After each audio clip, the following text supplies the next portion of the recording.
नमस्कार बच्चों, एक बार फिर से स्वागत है आपका अपने हिंदी गुरु यूट्यूब चैनल पर। आज हम कक्षा 10 क्षितिज का अध्याय 5 कवि सूर्यकांत त्रिपाठी निराला जी द्वारा लिखित कविताओं के प्रश्न और उत्तरों का अभ्यास करेंगे। इससे पहले देखते हैं पाठ परिचय। इस पाठ में निराला जी ने दो कविताओं का वर्णन किया है। पहली कविता है उत्साह और दूसरी है अट नहीं रही है।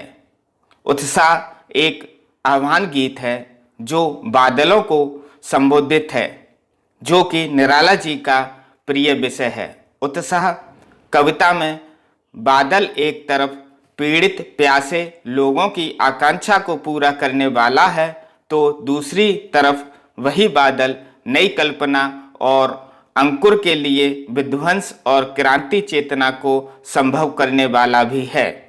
कविता में ललित कल्पना और क्रांति चेतना दोनों हैं। आइए अब देखते हैं इनकी दूसरी कविता। निराला जी की दूसरी कविता अट नहीं रही है फागुन की मादकता को प्रकट करती है।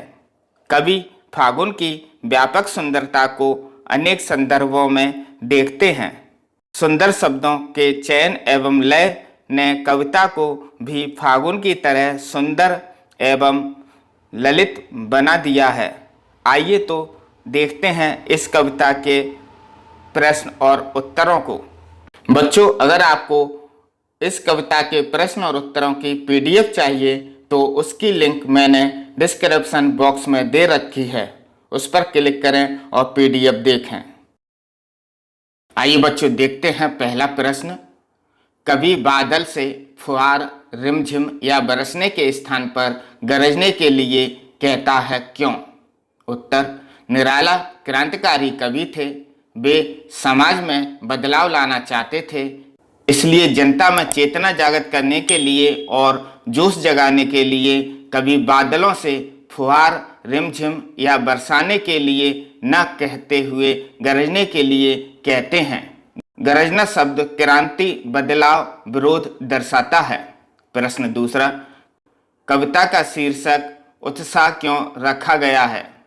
उत्तर, कवि ने कविता का शीर्षक उत्साह इसलिए रखा है क्योंकि कवि बादलों के माध्यम से क्रांति और बदलाव लाना चाहते हैं।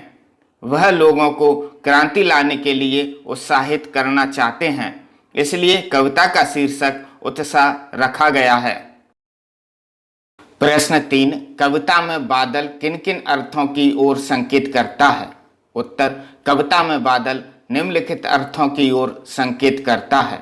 नंबर 1, पानी बरसाकर उसकी प्यास बुझाता है और सुखी बनाता है। नंबर 2, गर्जन कर क्रांतिकारी चेतना जागृत करता है। नंबर 3, नव निर्माण कर नव जीवन प्रदान करता है। नंबर 4, शब्दों का ऐसा प्रयोग जिससे कविता के किसी खास भाव या दृश्य में ध्वन्यात्मक प्रभाव पैदा हो, नाद सौंदर्य कहलाता है। प्रश्न चौथा, उत्साह कविता में ऐसे कौन से शब्द हैं जिनमें नाद सौंदर्य मौजूद है? छांट कर लिखिए। उत्तर, कविता की इन पंक्तियों में नाद सौंदर्य मौजूद है। नंबर 1, घेर की घोर गगन धराधर हो। दूसरा, ललित की काले घुंघराले। तीसरा, बिकल बिकल उन्मन थे उन्मन। दूसरी कविता हट नहीं रही है का पहला प्रश्न छायावाद की एक खास विशेषता है अंतर्मन के भावों का बाहर की दुनिया से सामंजस्य बैठाना। कविता की किन पंक्तियों को पढ़कर यह धारणा पुष्ट होती है? लिखिए। उत्तर, कविता के निम्नलिखित पंक्तियों को पढ़कर यह धारणा पुष्ट होती है कि प्रस्तुत कविता में अंतर्मन के भावों का बाहर की दुनिया से सामंजस्य बैठाया गया है। कहीं सांस लेते हो, घर घर भर देते हो, उड़ने को नभ में तुम पर पर कर देते हो, आंख हटाता हूं तो हट नहीं रही है। प्रश्न दूसरा, कवि की आंख फागुन की सुंदरता से क्यों नहीं हट रही है? उत्तर, कवि की आंख फागुन की सुंदरता से इसलिए नहीं हट रही है क्योंकि देखें नंबर 1, इस महीने में प्रकृति का सौंदर्य अत्यंत मनमोहक होता है। नंबर 2, पेड़ों पर हरी और लाल पत्तियां लटक रही होती हैं। नंबर 3, चारों ओर फैली हरियाली और रंग बिरंगे फूल खिल रहे हैं। चौथा, प्रकृति का यह रूप जीवन में नई ऊर्जा का संचार करता है। पांचवा, फागुन की यह सुंदरता सर्वव्यापक हो गई है। प्रश्न तीसरा, प्रस्तुत कविता में कवि ने प्रकृति की व्यापकता का वर्णन किन रूपों में किया है? उत्तर, हट नहीं रही है कविता में कवि ने प्रकृति की व्यापकता का वर्णन निम्नलिखित रूपों में किया है। नंबर 1, फागुन की हवा के स्पर्श से धरती का कण कण सुंदर हो जाता है।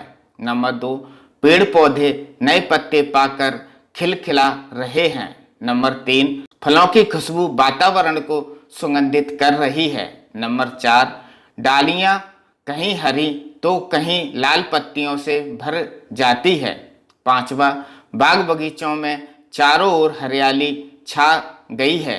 छठवा, कवि को प्रकृति के सौंदर्य से आंख हटाना मुश्किल लग रहा है। प्रश्न चौथा, फागुन में ऐसा क्या होता है जो बाकी ऋतुओं से भिन्न होता है? उत्तर, फागुन में प्रकृति की शोभा अपने चरम पर होती है। पेड़ पौधे नए पत्तों, फल और फूलों से लद जाते हैं। हवा सुगंधित हो उठती है। आकाश साफ स्वच्छ होता है। पक्षियों के समूह आकाश में विहार करते दिखाई देते हैं। बाग बगीचों और पक्षियों में उल्लास भर जाता है। इस तरह फागुन का सौंदर्य बाकी ऋतुओं से भिन्न है।